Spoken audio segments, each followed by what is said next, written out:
Executive Director of Rock Creek Conservancy. I am thrilled to have you all here with us tonight, our distinguished panel, our guests, but also all of you who have chosen to spend your evening with us as joining us for the May iteration of our Rock Creek Race and History program. We're really thrilled to partner with Rock Creek Park from the National Park Service on this program series, and particularly excited here in May as we just celebrated May Day, which of course is a celebration of the labor movement itself, to really think critically about how we can make sure, especially as we're doing programs like these that look at the intersection of topics like race and history, how we can make sure that those of us in the field are expanding the diversity of the environmental sector. This is not an easy task, and it is multifaceted. We are delighted this evening to have a number of individuals with us who have benefited from some of the programs and been able to navigate the opportunities that exist out there, but also to have some of the leaders in our field, including Andres from Green 2.0 and Melsetta from the Greening Youth Foundation, who are really thinking not just about how we each individually can make change, but about how as a field, as the structures that overlie all of this activity that's happening need to shift so that it is not so much work for the individuals. And I am honored that we have Mickey Fearn moderating this conversation. He has spent a lot of his time, effort, and expertise working on this challenge and bringing ideas and solutions to bear on it. But before we go any further, I have a few programming announcements. The first of which I think you've all heard, which is we will be recording this event this evening, so you can study it, come back, ask more questions.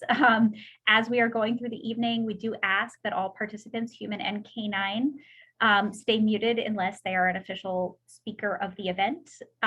We will have a number of presentations and discussion amongst our panelists, followed by questions from all of you. So please feel free to use the chat function to share your ideas, your experiences, as well as questions that you may have for our panelists. We will take those and share them with the panelists at the end of the conversation. And with that, before we get formally started with Mickey as our moderator, I want to thank Julia Washburn for co-hosting this program with us on behalf of Rock Creek Park, and give her a moment to share her welcomes. Well, good evening, everybody. And I rushed home so I could be on this call. And so somebody here is very happy to see me. I just wanted to right back at you, Jeannie, to thank you and Elena and Linstrum and all the good people at the Rock Creek Conservancy and your board members who are just tireless in supporting the work of Rock Creek Park and supporting the entire watershed of Rock Creek and helping to conserve it.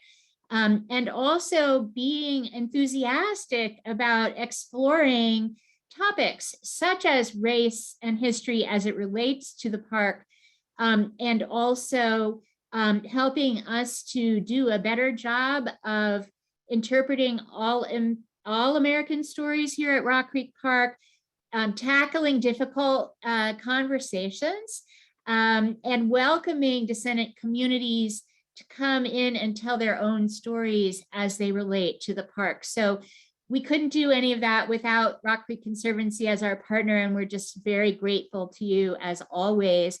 Welcome everybody tonight.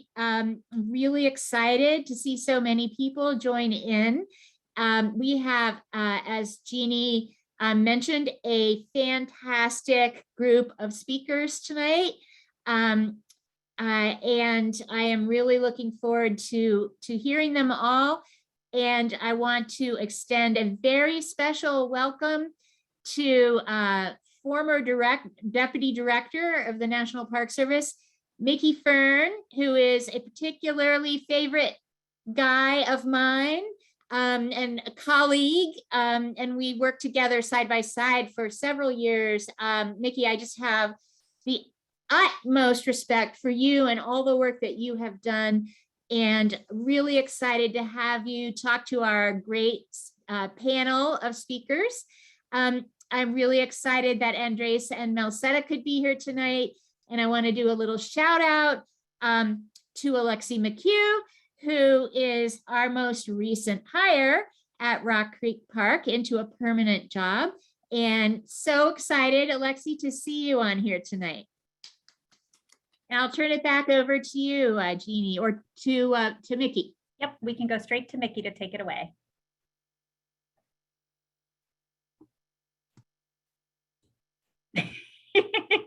We'll invite you to unmute, Mickey. All right. Okay. Hello. You got me now? Hello, everybody. Julia, thanks for that. Julia and I were like Siamesely attached. We weren't just partners. We cried together. We did all. It was an interesting time, and Julia, I have unbelievable memories of that. And I've enjoyed working with the people at the Rock Creek Conservancy. I retired recently after 55 years of public service, started in 1967 in recreation on the playgrounds of Los Angeles. I've been working in parks, recreation, and conservation for all of those 55 years, but I've also served in several governments as something I refer to now as a civic Imagineer. A person who comes in like the Disney Imagineers is you come into government and you can imagine that things could be better. I'm just going to make a few short remarks to set this up. In 1970, when I graduated from Cal State Sacramento with my degree in Parks and Recreation, the California State Park Director, a person named William Penn Mott, who eventually became Director of the National Park Service, asked me to do a statewide survey about why Black people didn't go to state parks. That's 1970, all right? And then in 1995, the superintendent of Mount Rainier National Park, whose brother was the executive director of the National Recreation and Park Association, came down and talked to me in Seattle, and he wanted to know why people of color didn't come to Mount Rainier National Park. So that's 1995. In 2009, when I applied, when I had to interview for the job as deputy director of the National Park Service, Ken Salazar asked me, what are you going to do to get more Black people camping and hiking? So you see how long this journey has been going on. This journey has been going on for me since 1970.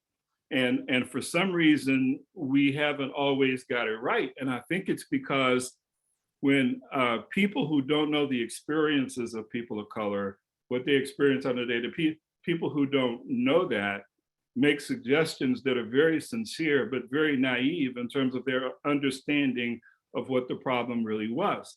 So when I was at the National Park Service, what they were trying to do is to improve the marketing, to put it in different languages and that kind of thing. And then they tried to create more accessibility. In other words, getting people closer to the resources.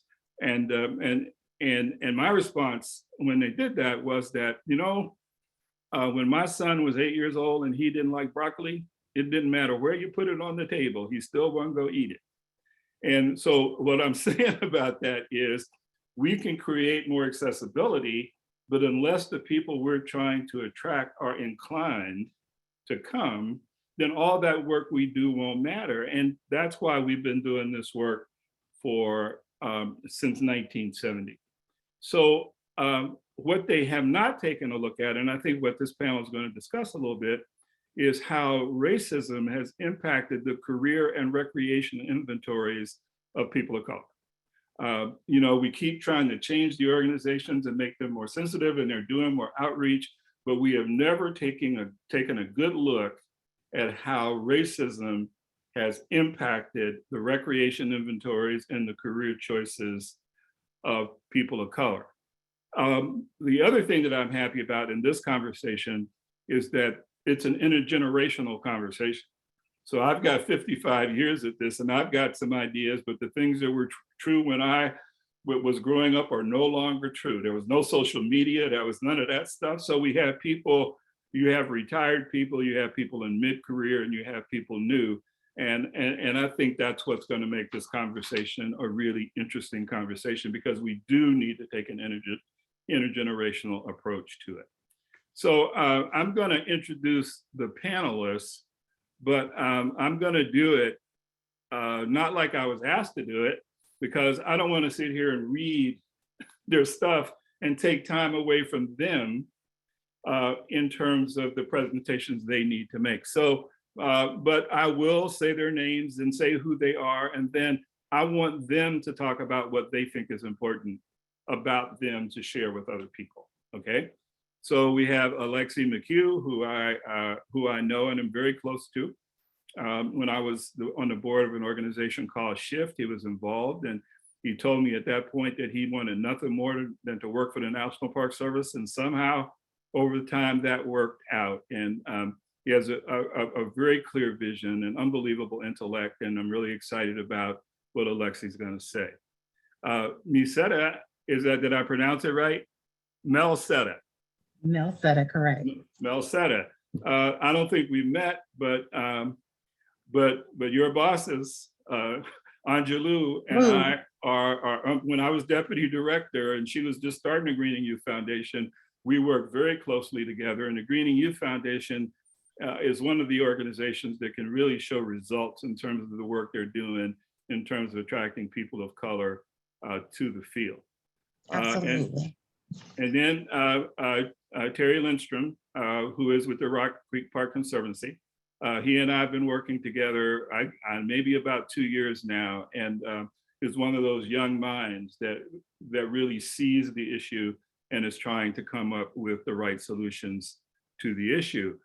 And Andres Jimenez, Green 2.0 Executive Director, he got on the call and it was like he was like a human amphetamine or a human Valium or something. He welcomed everybody. He talked about how happy he is to be here. So, but rather than read this stuff that is really impressive, what I would like you to do is to share with people what you think is important about your background relative to what you're going to talk about. So if we could do that, that would be great. And I think we're going to start with Andres Jimenez from Green 2.0. Well, Mickey, thank you so much. And I'm really excited to be here. I'm excited to be sharing this time with the panelists and everyone who decided to join tonight. I'm a former board member of Rock Creek Conservancy, so it's a place that I hold very near and dear to my heart. And so let's kick it off. Let me start sharing my screen and we can go from there. So here we go. All right. Again, my name is Andres Jimenez. I actually grew up in West Virginia, of all places. So why is the environment important to me? Why is this mission important to me? Why are public lands important to me?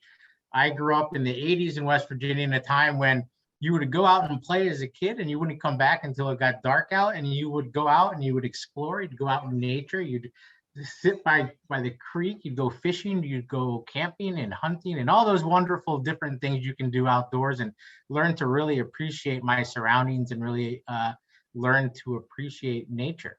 And so it brought me 20 years later into this role. I've had positions at Ocean Conservancy and Citizens Climate Lobby doing carbon pricing. And now I'm doing this at Green 2.0. So what is Green 2.0? Why is it important? And why am I here? So Green 2.0, we're watchdogs for the environmental sector. So Green 2.0's mission is to ensure that the environmental its community is diverse, and it talks about equity and inclusion and justice, and recognizes the leadership of people of color at every level of the movement, which is absolutely key. We do events and research, congressional outreach. Every year we have a transparency report card where we ask 80 NGOs, small, medium, and large, to be transparent about their hiring practices, about their staff, about their boards. Are organizations getting better when it comes to bringing leaders of color, communities of color into the conversation in the environmental sector? Or are we just continuing to not do so? And that's what the report card year to year talks and looks at. We also do guest blogs. As I mentioned, the Green 2.0 Transparency Report Card, the 2021 Green 2.0 Transparency Report Card reflects data collected from 80 groups. So what did we find? And Mickey, this is the important thing. What do we find year to year? Are we doing better? Are we doing worse? Are things staying the same? Well, let me tell you a little bit about what we're finding. What we're finding is that more NGOs year to year are being transparent. They are reporting their hiring practices. They're talking about how they are or aren't bringing more people of color onto their boards. What we are seeing overall is that overall, more people of color in NGOs are being hired. What we aren't seeing, Mickey, unfortunately, is at what levels. So your staff assistants, your entry-level staff throughout the environmental sector, those numbers are going up, which is encouraging. You know what's not encouraging? It's not encouraging that as you climb that ladder, what you're seeing is that the numbers grow smaller. And by the time you hit that leadership level, what you're seeing is that very few organizations indeed have people of color in leadership, and even worse, even less and less organizations have leaders, and by leaders, I mean presidents and CEOs that own organizations that are run by people of color. So what we saw here, and as you can see, is that on average, when it comes to full-time staff, reporting organizations added 12 people of color between 2017 and 2021.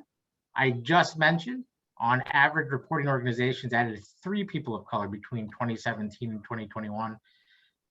As far as the boards, on average, reporting organizations added 3 people of color between 2017 and 2021. These numbers, though, again, they are growing when it comes to newer staff are getting better. Again, as you go up that ladder, they are getting worse. NGO full-time staff breakdown, you can see this chart, obviously 60% white. And as you can see, the different breakdowns of ethnicity and race. This chart quickly details racial and ethnic data. When it comes to head of organizations, which is something I also just mentioned, 73.1% white. And what you see as the rest of this chart is absolutely more toward the floor when it comes to diversity, when it comes to race and or ethnicity. So what can you do? You know, I want to allow obviously a lot of time for questions and for the rest of our amazing speakers, but you can follow us at Diverse Green. You can go, we have Instagram, we have Twitter. Mickey, you mentioned all these wonderful social media tools. That's what we're using these days. It's a great way to really get out your message. It's a great way to highlight what you're doing when it comes to reports and other things. And so, again, I'm really excited to be here. I'm looking forward to answering a lot of questions, and I will pass it on to the next person. Thank you. Okay, so next we have Alexi McHugh, who I said is someone I know and is a young mind that's thinking about this stuff, and one of those people who's going to get to those leadership positions. So Alexi. Sure thing. First, thank you to Creek Conservancy, and I have a lot of thoughts. I'm going to say that all of them today are representing just my own thoughts and not that of my employer. But with that behind me, I wanted to say first, I remember about 5 years or so ago, I was saying there's like this environmental space. I was in public health. I was doing public health research, doing a lot of fun stuff. And I said, you know what I want? I want to be outside. I want to be outside of these cubicles. I want to do like things outdoors. And I remember park ranger was the word that came to mind. I had to that point never met a park ranger. I didn't really know what the National Park Service was. I just knew like, I want to be outdoors. And so I tried really, really, really hard to get to the outdoors. I networked with people. I volunteered. I did 3 different AmeriCorps terms, well, 2.5, because one of them was cut short by COVID, but 3. I applied 350 different sites and got rejected from all of them. And then there was this really sort of sky opening moment where Mickey and Julie Williams and some really other key influential people in my life sort of showed the way for me to get to the Park Service. And I remember just being so delighted when I got this phone call saying, hey, Alexi, you know, do you want to work with the National Park Service? Do you want to be a park guide? I was like, I don't know what a park guide is, but yes, I do. And And that was my first gig at the Park Service. That was at Kenilworth Park and Aquatic Gardens in DC. I remember having a lot of really good conversations, talking with people all over the agency. We can talk more about those things later. I helped to found an Asian American Pacific Islander employee resource group, the first of its kind in Park Service, while I was there. But I remember still having that permanent job in the Park Service was still not there, you know, and I kept thinking, my God, like, what if I don't get permanent? You know, what am I going to do for job security? I can talk all day about how important job security is. I can talk about all day how important stability is for mental well-being. I can talk all day about that. But when this opportunity came up with Rock Creek Park, this was a pathways program. So going to school, and then if all things go well, being converted. When I saw this pathways job open up on USA Jobs, I was like, yes, this is it. So I put in my application. I was like, okay, we'll see what happens. And I remember getting a call back for an interview. And I had an interview, I had another interview, I had a couple, I think it was 3 interviews. And I was so fortunate to land that position as a pathways ranger at Rock Creek. And it's just been such a beautiful experience. Learning, it has been hard, it has been challenging, it has given me untold gifts I'm still processing. And I'm so excited by the term Mickey used as a civic Imagineer. I am so captured and captivated by that idea. I did my Pathways program in organizational behavior, specifically focused in researching on the Park Service.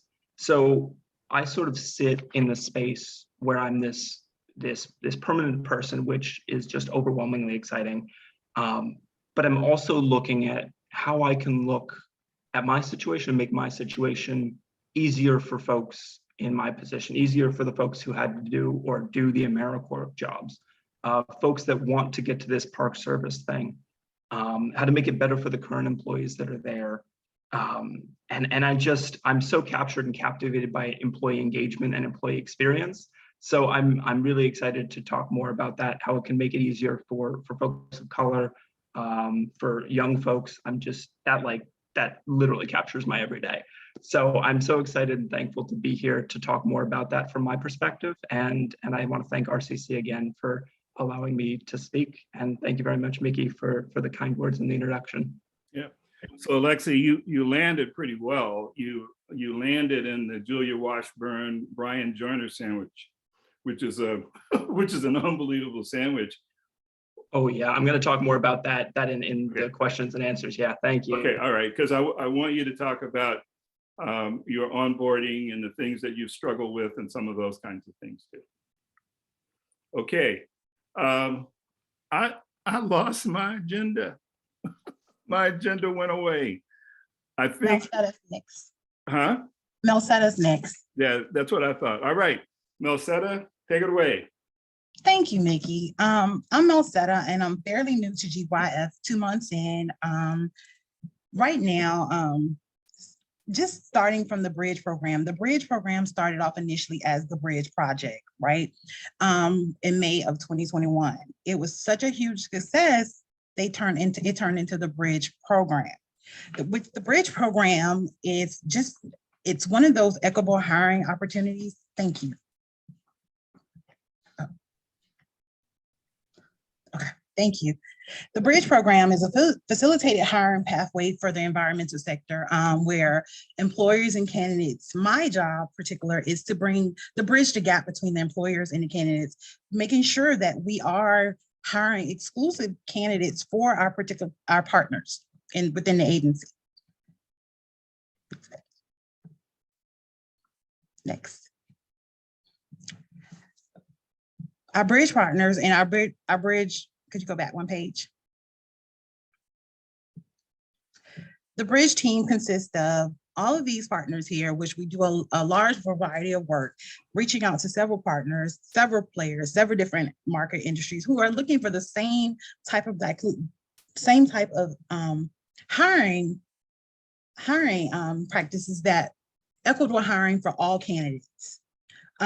Working on the bridge project, it has been very, very interesting, acknowledging a lot of what we're seeing, the missing opportunity for people of color to actually have the foundation they need to apply for these positions. So what our job has basically been, has been bridging the gap for the bridge program to find equitable hiring and practices for all. Next slide. Our fall, these are primarily our council members. Our fall bridge is currently underway. Right now, we have about 32 employers who will bring about 65 jobs, which we have about 75 applicants, where we are, right now we're vetting, screening, and making sure that we are hiring people of color in particular who bring the skills and possess the skills to obtain these jobs in individual cases where typically they wouldn't ordinarily get these jobs. Next.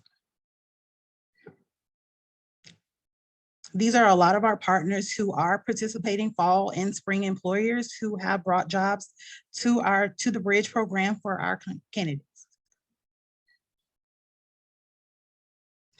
Just a speaker of the ACLU who actually spoke at our bridge, our fall bridge, who spoke about the difficulties hiring and retaining employees of color for any program within the wildlife conservative field. Next slide. The Bridge Project is a private-private partnership to create an exclusive and innovation hiring pathway for individuals to present diversity in employment practices. A lot of our employers are individuals who want to make sure they're hiring and following exclusive diversity partnerships and practices within their organization to target people of color for their positions, to bridge the gap and provide quality, sustainable and financial employment in the conservative field. Next slide. These are just a few of our partnerships and some of our leaders in our candidate panel for during our fall and spring hiring event.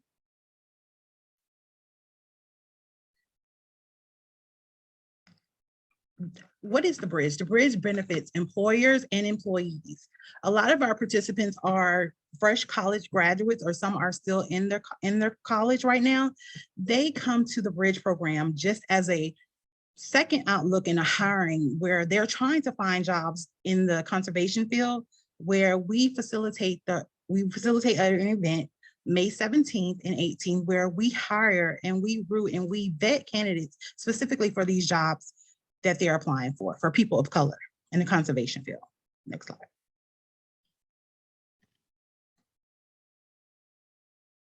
Participants, they bring jobs free of, employers bring job, free of training.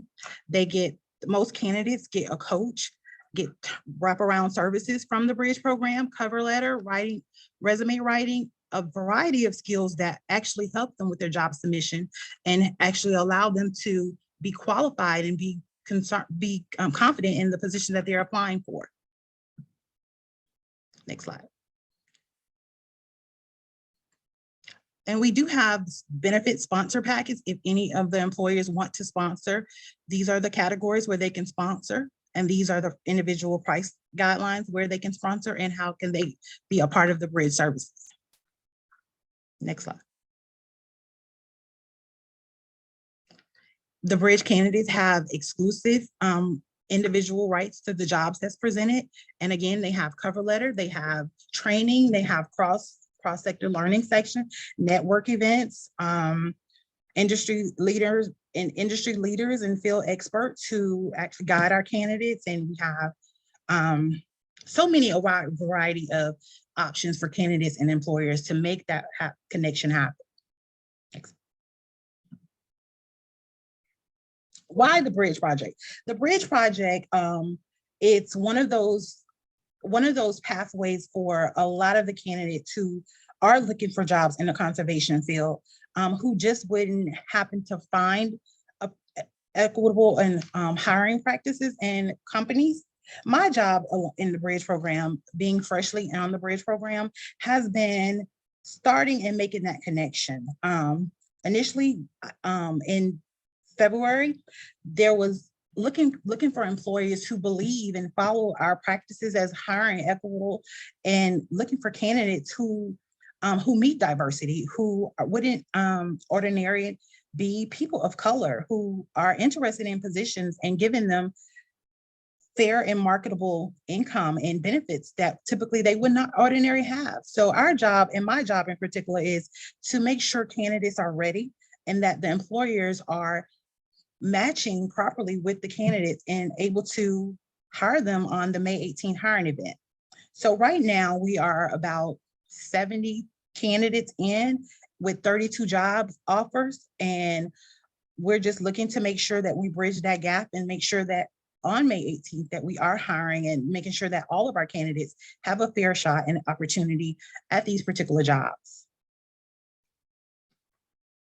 Next slide. These are some of our past year participants who have obtained jobs and who are looking forward to helping others in the conservation section and obtain jobs as well. So if you guys know anyone who actually, these days are incorrect, if you guys know anyone who's hiring, tomorrow is the last day for candidates to apply for the Bridge program. It's the actual cutoff day. If you can, forward our website, Green and You Foundation, or you can give them my email, Melsetta Veasey at gyffoundation.org, for us to kind of make sure that we are hiring and making sure that we are fulfilling our promise of bringing equitable hiring to the Green and You Foundation and Conservation section. So I will just leave you with, right now, the Bridge program is, right now we're hiring, we're looking, and we're willing to partner even for our fall session. That's strictly government and federal partners hiring. So if you have any information, if you would pass it along. We also, just speaking with a lot of the candidates, realize the need, and that my goal is to bridge the gap, and not only I want to not only have it 2 events per year, but have a monthly event hiring, because people are in need of jobs, especially in the conservation area and sector. They are willing and able. So we're working on a different path as well, is to bring jobs monthly. So that's another project that was in itself. So we just ask that everyone, if you know anyone that's hiring or looking, please forward them over our way, and we'll gladly help them, assist them in any way possible. Thank you. That's it. Well, you kind of cheated us, Melsetta. You didn't tell us how you got here.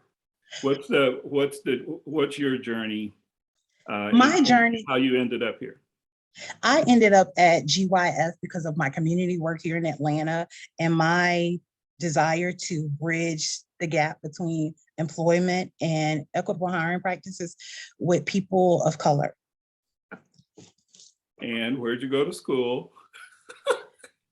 Florida State University. Come on, girl. Florida State University. You can do this. All right. And I want to keep track of time, but also want to have one other question to ask you. And that is, when you're providing these candidates to these employers have to have an unbelievable amount of confidence and trust in your organization that these people that they're going to get are going to be able to function. Absolutely. What have you guys done to create that? What we've done to create that environment is we work with the candidates. My job in particular has been stressful the last few days, being that the Bridge program is finally reaching our candidate closeout. What we do is we talk to the candidates, we help them along with their resume writing, we help them with their cover letter, we also help them any type of situation. We're basically their cheerleaders, and hey, you can do this, and we make sure that they're ready for our May 18 hiring event. We make sure that according to their resume that their skill set match employers' requirements. And so we're going back to employers. Right now, it's kind of been difficult with COVID, to be honest, and just speaking with a lot of the employers, because of the numbers are down and candidates outreach. So we went back to the employers and say, hey, is there anything else that you can do from an employer's perspective to make sure that we are able to reach the candidates that you're looking for? And we want you to be able to find the perfect candidate. So that has been a struggle, but employers and candidates both have had their opportunity to display their skills, and both of them are willing to turn it into our May 18 hiring event. So it's been a pleasure. Okay, all right, that's great. All right, Linstrum, take it away. Hey everyone. So thanks for having me. I'll probably just share a bit about my story and everything later in the program. But most of my time will be spent explaining how opportunity and exposure is like important when trying to build diversity in the environmental sectors. So I'll just speak about the full programs that I started sharing. I went through on my journey in the environmental sector. So cool. So like I said, I always say that I always tell people that opportunity and exposure is important, especially for like the environmental sector. I was in an 8th grade school group called STAMPS, and STAMPS stands for Students Teaching About Monuments and Park Sites, which surrounds the Park Service's passport book, where you can go to different park sites and get cancellations once you visit that park site. So for me, that was kind of cool, just to kind of like have like a souvenir once you leave the park. But for me, that was also my start in learning about the environment and that sort of thing. Hey, Linstrum? Yes. Hold on a second. Somebody's got something going on in the background, some little music or something. Oh, So- sorry. That may be me. It may be the music in the office I'm in. Oh, okay. All right. Okay. All right. Sorry Go about ahead. Keep going. Cool. So while I was in the STAMPS program, we took a week-long trip to different national park sites, starting in DC, and we ended up in Missouri and came back, but mainly surrounding the life of like Abraham Lincoln and that sort of thing. But on the trip, we stopped at like Fort Necessity. We did stops at the George Roger Clark National Historic Site and other places as well. So including the St. Louis Arch. But here's a picture of the passport book where you can get the cancellations once you attend the different park sites. Here's a stamp of Rock Creek Park, and then it also showed one of the national on the National Mall. Cool. But while I was on the trip, I was able to experience different landscapes, different ways of life, learn a ton about the National Park Service and the work that they do. I got to experience a different time zone for the first time, and unforgettable memories of the farms that we visited. The program ultimately shaped my future, and at the time, I didn't realize the impact it was having on my life. But yeah, so I'm going to share a link to the blog site that kind of details the work that we did while on the STAMPS trip. Give me 1 second to share this.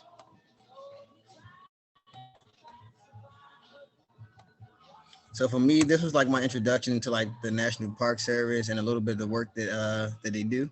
But if you fast forward to like high school, a year or so from once I completed the STAMPS program, I started interning for the National Park Service through the Youth Conservation Corps. And the Youth Conservation Corps was a paid summer youth program in federally managed lands where they partner with the National Park Service, the U.S. Forest Service, and the U.S. Fish and Wildlife Service and Bureau of Land Management to employ teens each summer to make the parks more accessible and that sort of thing.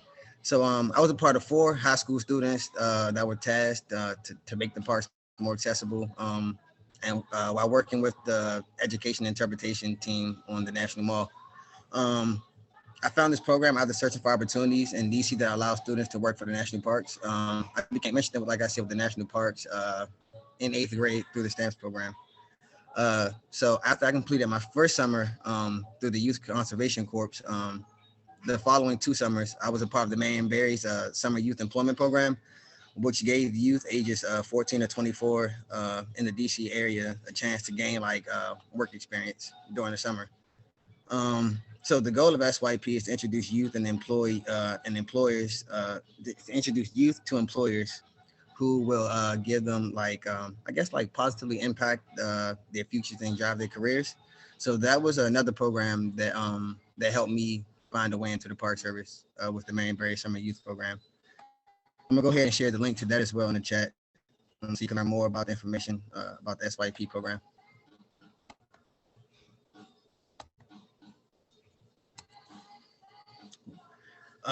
So yeah, so we're doing this summer that we gave tours of the monuments and memorials. We gave interpretation talks and other tasks that were assigned to us. So for me, the SYP program was a great way for students who live in DC to work in the parks and other natural spaces.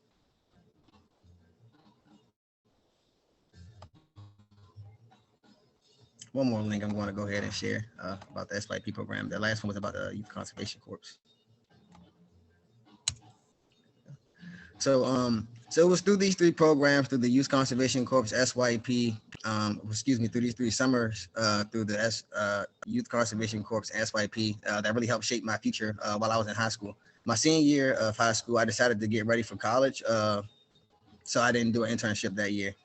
But while I was in college, I was sent an opportunity to join the HBCUI program, which is an internship through the Green and Youth Foundation, which partners with the National Park Service and allows students from like HBCUs around the country to put their unique skills and talents to the test and help preserve like the contribution of African Americans to like America's history and our culture. So for me, I was stationed on the National Mall and at Forest Theater and worked on a project that connected the Civil War to civil rights. So I was doing a lot of different things on the mall at the time. And it was through these programs I was surrounded, through the HBCUI program, I was surrounded by people who like looked like me and could understand the struggles and the process that I was going through while navigating college. The idea of like post-grad and what my future will hold. Being able to connect with 20 plus college students that were all mostly working towards a career with NPS was amazing. So the HBCUI program for me was very helpful. It provided housing, it gave me a stipend, which was really a stress reliever in itself because I found that most programs aren't really equitable in pay or take into account that everyone can afford to intern for like little or no cost, especially for like an extended period of time. So although these programs were like based in like downtown DC, I spent 90% of my time in the outdoors. So during the summer, doing the different things that I was learning how NPS operated. And for me, that was like, I guess like a start with me being okay with like the outdoors and where I began to seriously think about a career like in the environmental sector, mainly with NPS and how I could use my background in history to kind of like make all of this work. And as I fast forwarded a couple of years after I completed college and was back living in DC, I was emailed an opportunity from a person who I consider to be like a lifelong mentor and friend, in Jen Epstein. She's on the screen now, who also helped co-founded the stamps program in 8th grade, along with my 8th grade history teacher, Ms. Trinkle, forwarded me the opportunity to apply to join the AmeriCorps. And when I was going through the assignment, I was looking at it and I felt like it kind of fit the type of work that I was looking to kind of like focus on in the future. So after a couple of interviews and paperwork, I was selected as the AmeriCorps VISTA. Cool. And so for me, Rock Creek Park was already kind of like a second home. I attended what is now formerly known as Woodrow Wilson High School and is now Jackson Reed High School. So I spent a lot of time in the park, taking walks with my friends from Tinleytown down to Georgetown, enjoying the natural space with my peers, and even volunteering, as you can see on the screen, doing cleanups with the Creek Conservancy. So this was back in maybe 2000, I want to say 11 or 12. So it's kind of cool to see everything kind of come like full circle. Cool. So getting into like the AmeriCorps and kind of like what all that entailed.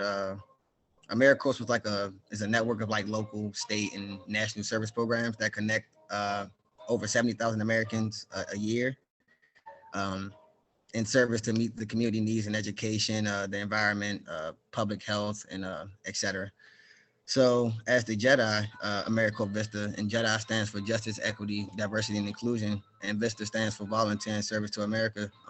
I was tasked with developing and implementing programs to engage like diverse communities in environmental stewardship, and specifically in the Rock Creek watershed, while having a focus on the east of the park engagement, where historically there's been like a lot of, there's been less access to the park for communities that are east of the park for a number of different reasons.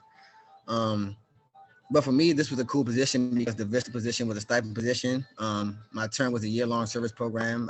It provided professional development skills, while me as the VISTA provided programming here at the Conservancy. So when I started my VISTA term, it was kind of like low energy, somewhat depressed, like to the current state of like the, COVID in the world and that sort of thing.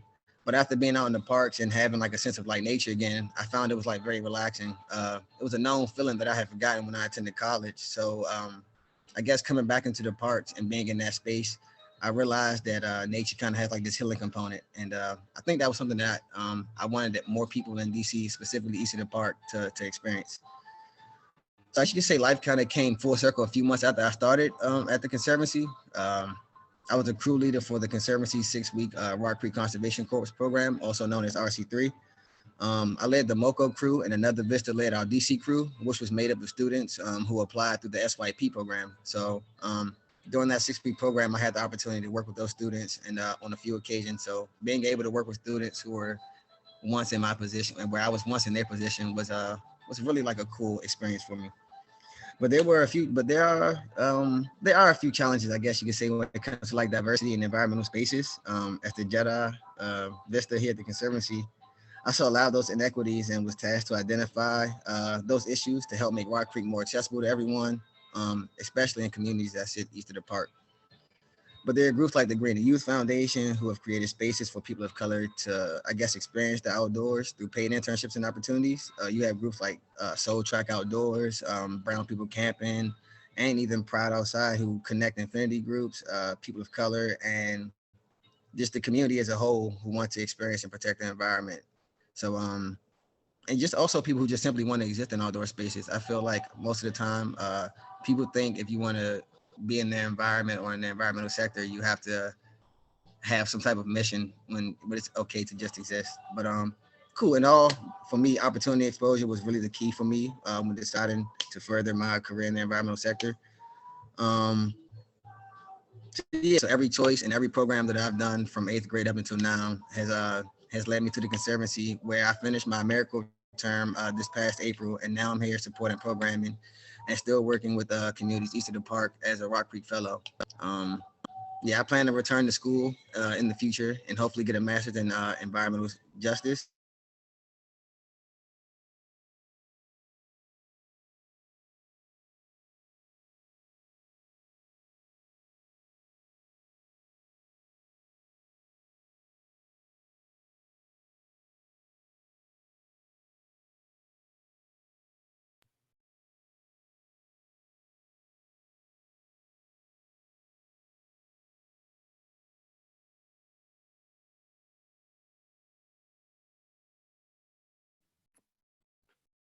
Hi, Linstrum, are you done? Yeah, that was the last part. Sorry Okay, about 'cause that. My connection. You froze a little bit toward the end, so can you maybe Okay. tell us what your closing statement was? Okay, cool. So just in closure, I plan to return to school to get a master's in environmental justice so I can continue to do my part to help diversify the environmental sector and combat environmental racism. Okay.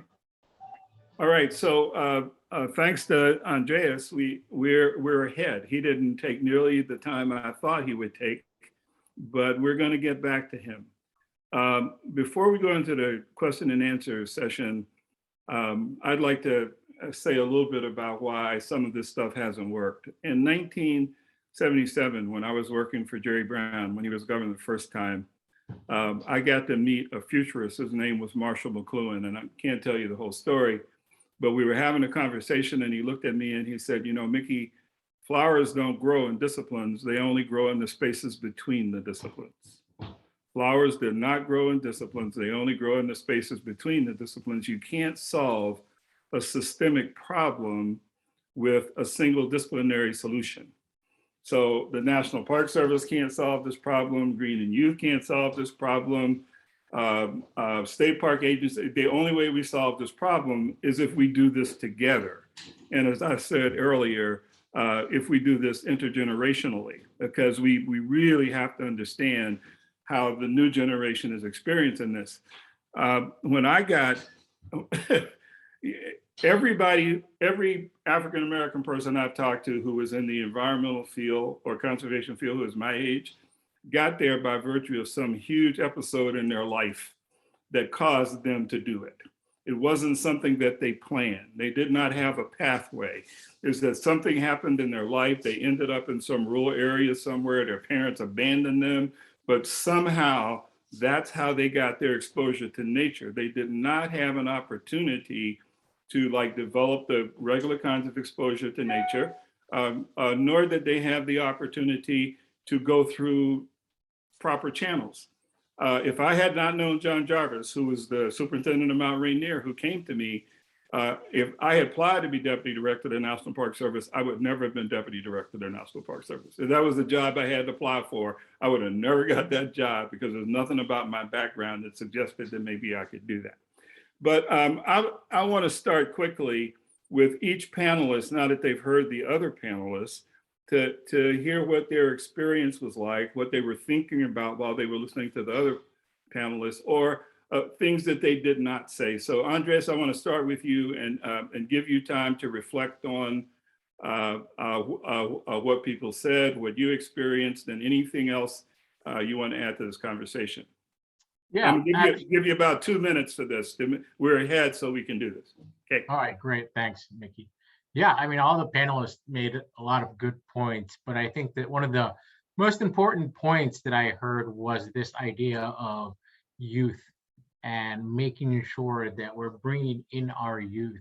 At Green 2.0, we really work hard to make sure that we're empowering and giving opportunity to the next generation of environmental leaders.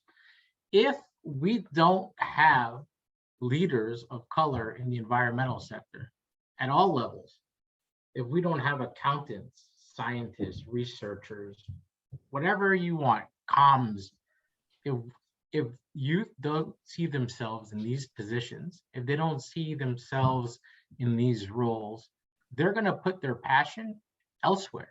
We're going to lose a lot of amazing background, passion, wonderful ideas if we're not showing diverse youth that there is a pathway forward, that there are mentors, that there are leaders of color, that there is an opportunity for them to not only sit at the table, but to have a voice at the table.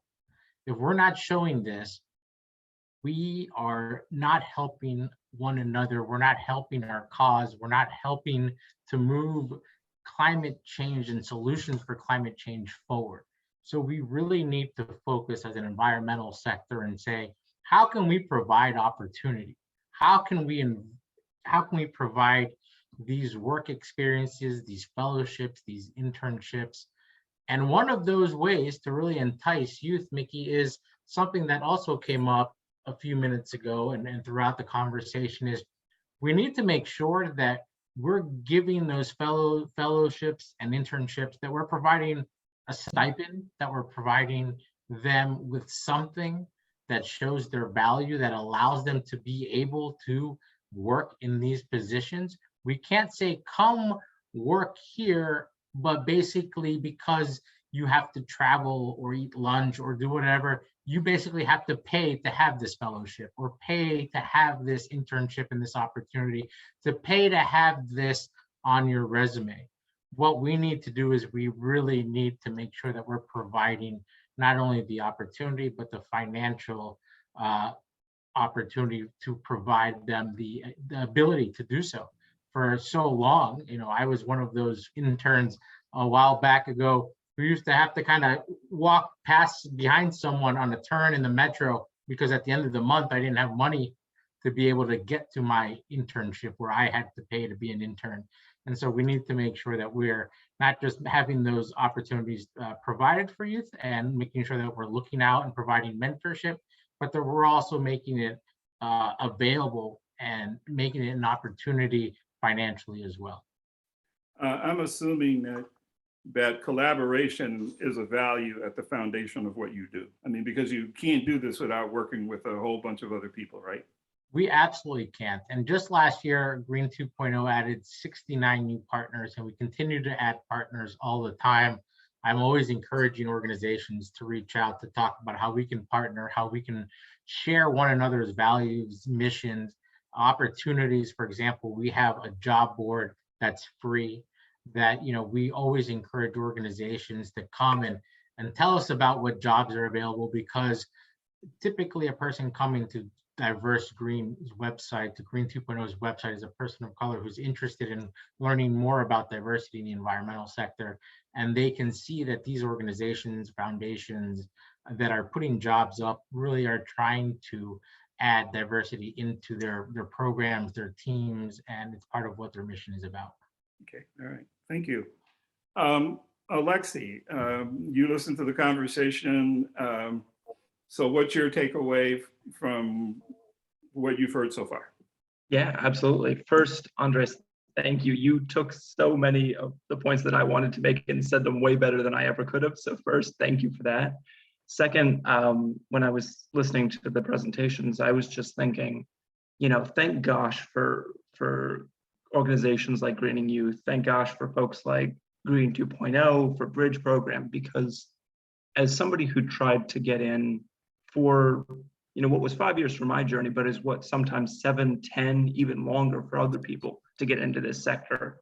Without those organizations, I mean, forget about it. Like USA Jobs is absolute garbage. The sector itself, I feel, does suffer from a bit of walling itself off. It's hard to get into this sector without things like Green Youth, Green 2.0 Bridge, etc. And so the need for those organizations is just, I can't speak highly enough of that need. And again, the praise and thanks for them. And then Mickey, when you were saying interdisciplinary spaces, I think a lot about the environmental sector and what it can do to make itself more appealing in the current job market.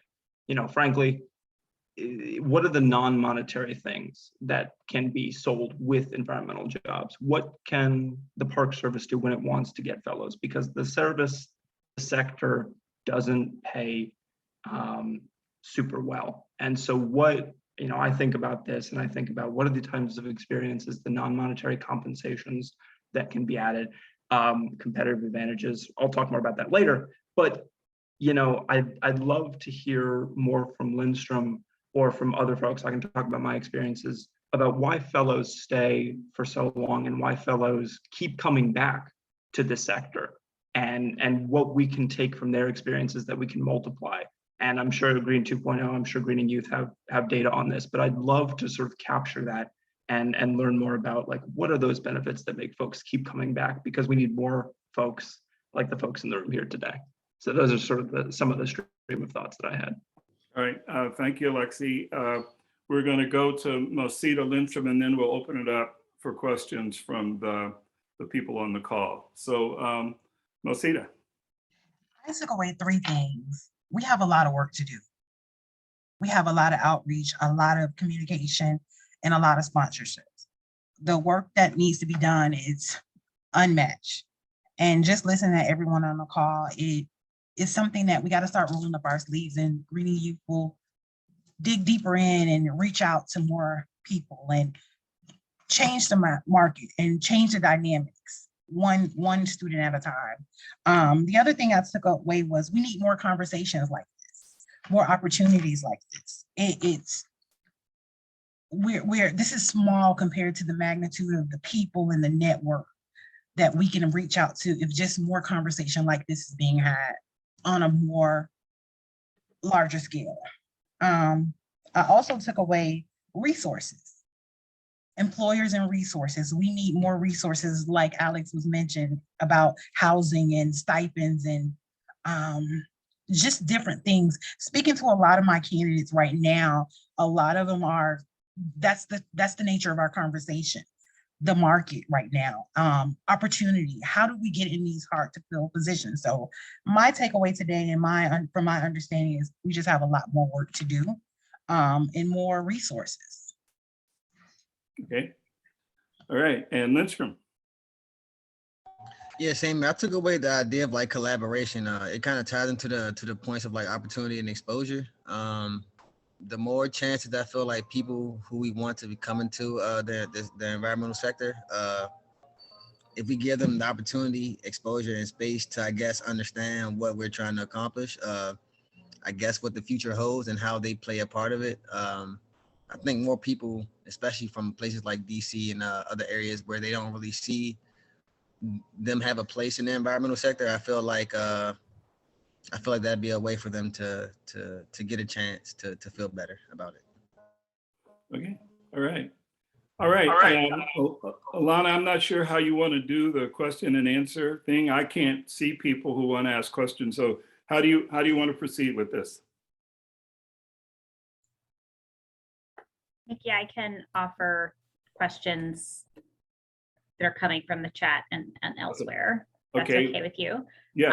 And that's fine. we invite everybody, if you have additional questions or observations, to put, there is a lot of Mickey love in the chat. Mickey, I want you to know. Actually, a lot of love for all of our panelists, Yeah. but Mickey might be leading the race. I need it right now. And if I might take a moment before I share this question, I just want to note how delightfully proud I am to see Linstrum as a speaker at this event. During the course of his year with us as an AmeriCorps member, Linstrum was the leader of the team that pulls these events together. So, you know, the student has become the master in this case. We're just really proud of you, Linstrum, and excited to see what your journey, where your journey takes you next. So one question that came, there's a lot of love for Linstrum now in the chat, Linstrum. I want you to know that you got a lot of fans. And also for Jen Epstein, who is a fantastic park ranger and I don't think is with us tonight, but has been instrumental, I know, in your life and in ours. She brought you to us. One, if you, this, I don't know if this is for anyone in particular, but anyone who wants to take this, we've talked a lot about things that individuals and organizations can do. Are there policies or, you know, kind of like high level organizational practices that can really help either lift some of the barriers that make it harder for folks to enter the field or advance through the field, or you know, that could stimulate more diversity in the environmental sector? Yeah, I'm happy to start it off, if that's all right. So there's a lot to that question, and it's a good question, but I think you need to start with organizations need to start looking at their mission. First off, does their mission talk about prioritize and outline diversity? And if it doesn't, that's an issue and it's a problem. It's a problem for your staff. It's a problem for your volunteers and your members if you have those in your organization. It's a great thing to have task force. It's a great thing to bring in speakers, to bring in and do an all staff meeting where you talk about diversity. But there's two things you really need to do. There's two things to me that really show that an organization is being serious about these issues. One is that an organization has to want to change culturally. There needs to be a culture change within organizations, and it needs to happen for the right reasons. It can't be because, oh, we're afraid that our funding is going to go away. It can't be because, oh, we got knocked in an article or social media, or this is what we think people want to see. No, no, no. The organization needs and wants to have a culture change. That's where it begins. Now, the second part is, like I said, it's great to have task force and speakers and, you know, et cetera. But I'm telling you that until you put those words into writing, until you actually put this as a direct part of your mission, you're not doing anything. And why do I say that? Because, you know, I'm gonna take Mickey and Linstrum. Let's say we all work in the same place, and we are all the ones that are pushing and driving diversity. Well, what happens when we're not there and we're not the ones sparking these conversations? The day that we all leave, that conversation could easily just go away. But if you put it in writing, if you put it into the mission of the organization, it doesn't matter if we're there or not, because it will forever be, hopefully, part of what the values are and what the culture is going forward. So you need to put those words into writing, and you need to put that writing into as part of your mission of the organization. And so those are some of the things that I think you can be doing as an organization to really move the ball in the right direction. Andres, I'm assuming that you also mean you have to hold people in the organization accountable for that mission and vision and those values. That just the writing on the wall is kind of like poetry, but it's when you put it on the wall, it's clear, people accept it, and you hold them accountable for it. Absolutely. When it's part of your mission, you know, you're putting that out there. For example, every time you hire someone, every time you do an evaluation of individuals or programs and how they're doing, that is part of the mission. Are we fulfilling the mission? Is the mission living up to its values when it comes to diversity? Is the mission living up to the prioritization of diversity every day. How are they doing year in, year out? So when you're actually incorporating that into your mission, you're not just saying, oh, this is our mission and it's a standalone. They're saying this is something that flows through every department, through every hire, through every part of our organization. It's not just something that's off to the side and we hope someone looks at it once in a while. No, it needs to be incorporated into every single part, into everything you do, why you do it, how you do it, and how you strategically plan for the future. Okay. And I just wanted to bounce off of that. And I see Melsetta talked about action as well. My thoughts were to add time and to dedicate explicit time for things, diversity initiatives, time for participation in employee resource groups, time for mentorship. I'm carving out, and I'm fortunate enough to have folks that want to carve out some of their time to talk about diversity, but that's not explicitly in my time, breakdown. And so I think not only mission vision, but also dedicated specific time for self-generated and structurally supported diversity initiatives. I want to say that once you start down this road, down this equity road, as I said, sometimes people are very sincere, but they're very naive. But Julie Williams would tell you that the equity work is as much about organizational change as it is about the topic of equity. The topic is equity, but what really makes it work or not work is organizational transformation, growth, and change. Okay, Alana, where are we? Want another question, Mickey? Yeah. All right. There were a couple of questions specifically about how organizations can attract a diverse hiring pool so that the crop of candidates is diverse enough to, find a great fit for the organization. Again, Mickey, you can assign it, or folks want to. No, whoever. Well, this is one of those things that sort of a human resources issue. It's the onboarding process. It's the getting people to be interested. Well, and all of you have been through that. So how would you change I don't know if that's the right question. How would you change the way you went through the process to make it easier for other people?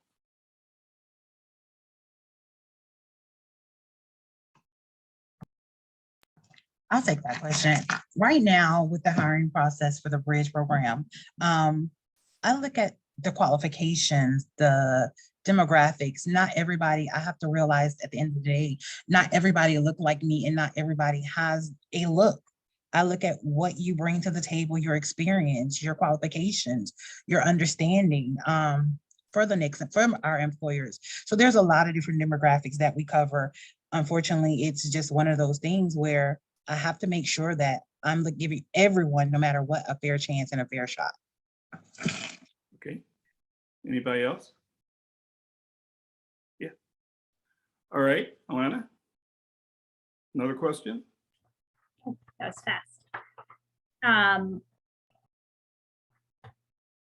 This is my question, Andres. I'm curious if you can share a little bit more. I know Green 2.0 has started looking at foundations and philanthropy in addition to other organizations in the environmental sector. And can you speak a little bit about why you did that and what you found and how you think that will move things forward?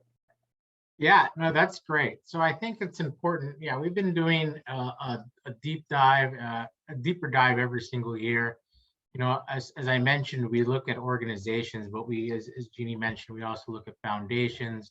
Are they transparent? What do their boards look like? Last year we looked at, are they giving fast enough, quick enough to communities of color, to organizations that are run by people of color and for people of color. So we're looking at a bunch of different things on foundations. And the one thing, and I want to be pretty honest with you here, is foundations are not at the speed of NGOs. While NGOs, I think I mentioned that 69 out of the 80 last year participated and were transparent, we barely get to 20 foundations. And it's not because we're asking just 20 foundations. Foundations continue in the year 2021, and I'm hoping to do better this year, but as of 2021 and 2020, foundations just do not want to be transparent. They do not want to be open. They do not want to talk about their hiring practices. They don't want to hire, they don't want to talk about where the money is going and how fast it's going or their lack thereof. They don't want to talk about what their demographics are. And that's very problematic. They obviously have no problem looking at and kind of wagging their finger at NGOs, but when it comes to others looking into what they're doing and how open they are to share this information, the door is suddenly closed. And it's not every foundation, but boy, it almost is every foundation that refuses to acknowledge, that refuses to work with organizations like Green 2.0 to really say, we are transparent, we have nothing to hide. Here's what our hiring practices are. Here's what our retention levels are. Here's where we're at when it comes to bringing people of color into our foundations. Instead, we usually hear two things: either complete silence, so crickets, or we hear excuses. We're a family foundation and we can't disclose this. We're a family foundation, so we can't add board members because they're not part of the family. Well, the thing I always say is, well, if you run the board or if you run the foundation, you can do whatever you want. No one's stopping you. These are decisions that you're making as a foundation. It's not because someone else is implementing that on you. You're implementing that on yourself. So it's always very discouraging, and no group, no organization has really been able to really solve the riddle of how to get foundations to disclose more, to be transparent, and to really prioritize within themselves internally how to be transparent, open, and to really want to prioritize diversity. So I just joined the board of the Trust for Public Land within the last year, which I think has historically been the most progressive conservation organization out there. They were doing community gardens with the Black Panthers in 1977. They have recently invited 8 people of color to join their board. And I'm trying to tell them that when you ask these people to join their board, they're not going to come in and adopt your culture or adopt your language. They're going to come in with careers full of this, and that this is going to get really ugly and messy, and that we really need to be prepared for the ugliness and the messiness. But they are transparent. They're showing people where they're weak. They're showing people where they're strong. And so, but they've made that kind of commitment, but it's still going to get messy. So I'd like to, I think, do we have about 10 minutes left, 15 minutes left? 10 minutes. Okay. So I was talking at the board meeting at the Trust for Public Land the other day, and I asked them, why are you doing this equity work? And some people said they're doing it because they have a moral responsibility to do it. Some people said they do it because they think it will increase the collective intelligence of the organization. But it's all sort of pictured in a human resources mold. But in my neighborhood in Raleigh, the lifespan of Black people is 13 years less than a zip code just 5 miles away. So what's the real reason we're involved in this work? When you consider that environmental justice contributes more to mortality and morbidity into poor communities and communities of color than any other single thing, are we inviting people to come to our organizations because we want to make the changes that are required to get conservation and environmental justice to work together? Because just hiring people, just coloring your organization does not help to solve societal problems. So anybody react? Yeah, absolutely. I think you make a good point, and it's something that I brought up earlier, which is organizations need to want to have a cultural change within themselves internally. Until there's an actual culture change, everything else is like a wet band-aid. It's going to fall off. You can say, oh, our foundations came to us and wagged their fingers, so we're going to add, for the sake of adding 10 people of color this year, we're just going to bring it in and now everyone's going to be happy. No, it's like a wet band-aid. It'll fall off. If the real reason for wanting to make this change isn't there, it'll be apparent. And I've seen plenty of organizations who do it for the wrong reason, and less than 1 year later, or at the 1 year mark, folks who came in, people of color, look around and say, this There's no culture for me here. I don't have a voice here. There's no place for me to move around, move up, for me to have a voice. And they leave, as they should, because they understand and they say, hey, I was brought here for the wrong reasons. I wasn't brought here for my skill set, my background, for my passion. I was brought in here as a numbers game to make sure that I can be put on a flyer, you know, every time there's a budget report, and so that they can take a picture and be like, look how wonderful and, you know, diverse our staff is. Well, it's not actually true if the rest of the year, you know, you're not actually heard, if you're not actually presenting, you're not being put in front of media, you're not giving reports, being put on panels, if you're just kind of, oh, stay over there in the corner, we'll call you when we need you. It doesn't take long for folks to realize what's happening and for them to rightfully so leave. Anybody else? Yeah, I wanted to echo off of that because I was like writing furiously, and it was give the folks of color a platform. You know, do the right thing, be brave. The question that I was sort of reflecting on was, how can organizations attract top talent? And it's have a safe space for people who champion diversity. I'm fortunate to have Julia and Brian and Ted and Dana and folks that both supported and support diversity and support me, you know, standing up, speaking out when it could very easily be not supportive. And people pay attention. People notice when there is value placed on those voices. People notice when, and people want to be there when those conditions are right. And so again, doing the right thing and being brave and giving that platform and that voice to people of color, especially the most vulnerable, the youngest members of the organization, the most tenuously employed members. I have to say that much because that I think is most important, those new voices. Okay, anybody else? All right, it's getting kind of close to toward the end. I think what we typically do is to let panelists say, if you've got one final word, what is that final word? And if there's time left, I'll make a closing remark and then give it back to Jeannie. So let's go in the opposite direction. Let's go Linstrum, Melsetta, Alexi, and Andres. Cool. Just to piggyback off what everyone else said, like a safe space is important in this type of thing. Not just hiring people just based on what the organization thinks is important, and actually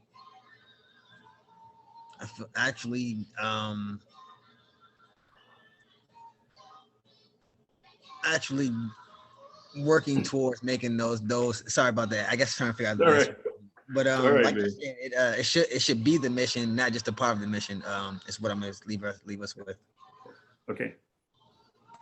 I think we have a lot of work to do. I think we need to start having more conversations towards this. I think that we have to start listening and understanding others and implementing their personal beliefs and their skill sets into the environmental sector, into their program and policy. Once we do that, we can start having these conversations and they'll move forward. Okay, Lexi? There we are, trying to unmute. So I think my closing point is that mentorship has been key for me. Mentorship has been key for, I'm sure, a lot of folks in the room. And I just want to open up my email, Alexi_McHugh, ALEXI_MCHUGH @nps.gov for that, because I'm always willing to have a conversation with folks who are trying to get into this thing.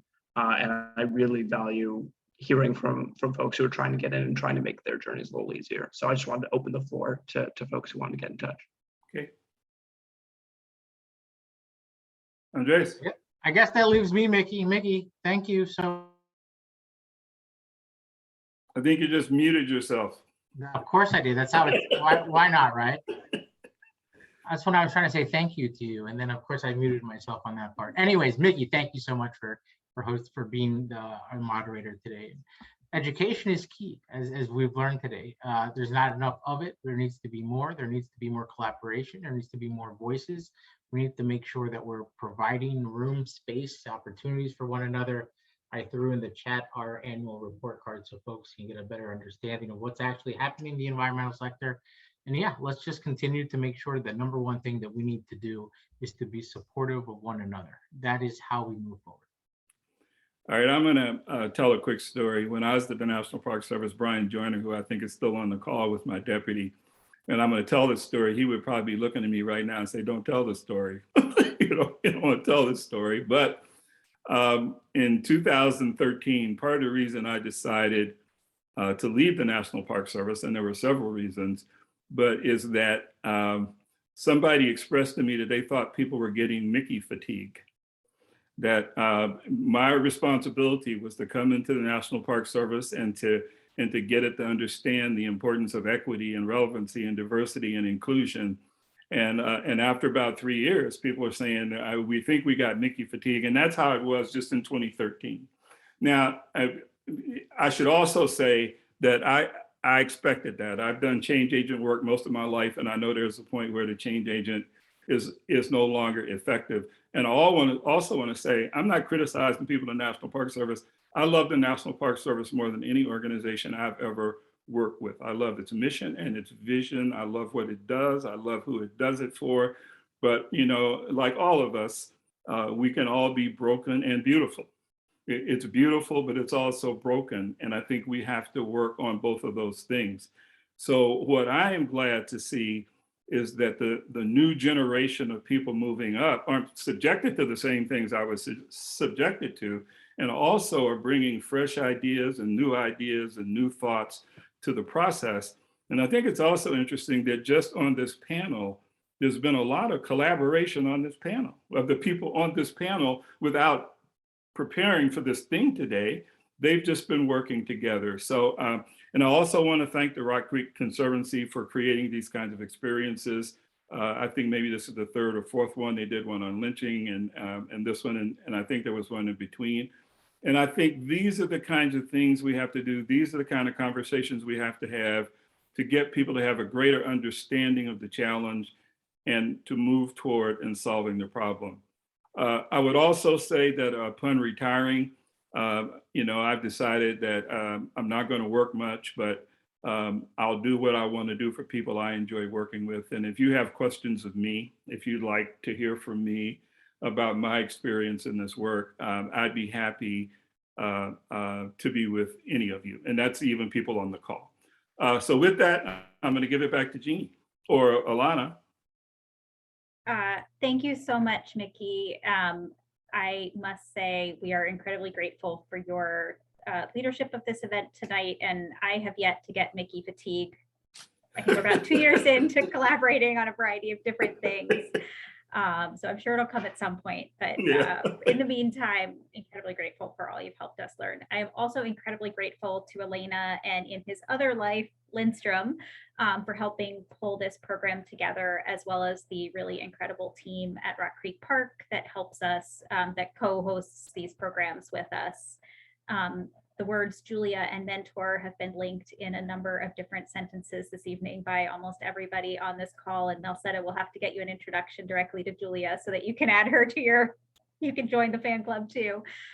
We're incredibly fortunate to have such a wonderful leader of Rock Creek Park in Julia, who is so committed to these issues and not just talking about them, but really putting them into practice in the work that she does and the ways that she touches so many people. And it shows in the people that she has working with her and for her. To all of our speakers, Melsetta, Alexi, Andres, Linstrum, thank you for being with us, sharing a little bit of your stories, as well as your ideas and suggestions. I think you've given us all a lot of food for thought. If you just can't, if it was too much for everyone to soak in, fear not. The recording will be shared tomorrow as well with all of you who have registered for the program but weren't able to join us this evening. It'll be preserved in perpetuity. Over the summer, we're going to take this party outdoors almost every Wednesday in June, July, and August. We will have Summer in the Park celebrations. I think you'll get to see Alexi and Linstrum there, as well as some of our other Rock Creek folks. No heavy conversation. I mean, you can have heavy conversations if you want, but DJs, lawn games, fun, a chance to come out and really build community around Rock Creek. So for any of you who are in the DC area, we certainly hope you'll come out and enjoy the park with us together. And then look for a lineup of fantastic programming in the race history and Rock Creek series. Somehow we'll have to do it without Linstrum, but we've got Elena and the rest of the gang to keep us going coming this fall. So thank you all so very much. Have a wonderful rest of your evening. Stay dry if you're in the DC area tomorrow, and we look forward to talking to you all soon. Good night.